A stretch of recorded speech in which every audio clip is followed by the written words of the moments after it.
Stephen L. Smith is the attorney representing Tania Harris. He said in part, quote, "There is some room to question whether lethal force was necessary. The question Tania and her family raised tonight, could the officer have apprehended her in a way that didn't result in a shooting?"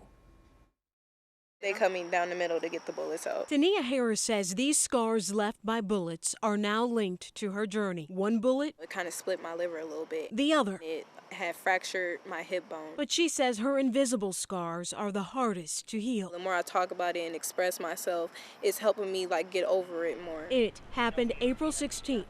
Harris says a Robbinsdale police officer shot her 3 times. Police say the officer fired twice. Harris's mother initially called 911 to report an unwanted person outside this apartment complex for a verbal fight.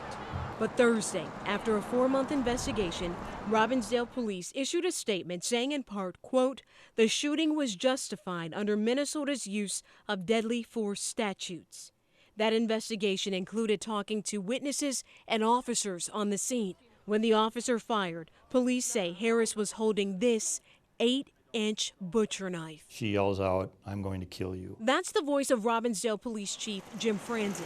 He didn't want to talk to us on camera. He agreed to explain these still images he created from the dash camera in the police car. The officer starts backing up. She's within 5 to 10 feet of the officer, and that's when he fires and stops the assault. Speaking through her attorney, Harris insists officers used excessive force when they shot her. The 18-year-old is now facing second-degree assault charges. Who can I trust? My mom called them to protect us. Meanwhile, Tania doesn't deny being armed with a dangerous weapon. She says she had that knife in her hand for protection. Because of the assault charges, she has a trial date set for next month. And I did speak with her attorney earlier today. He's hoping they can clear this all up before that September 21st trial date. And we were asking, from that picture you can't tell, did the officer feel she was coming at him with a knife? The officer said she was running toward police.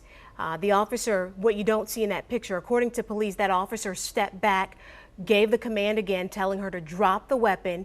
Police say she ignored those commands, and he said he was about 5 to 10 feet away from her when he fired those shots. And she says she was running towards the woman. She says she was running toward the woman, and she alleges she didn't hear the officer saying drop the weapon.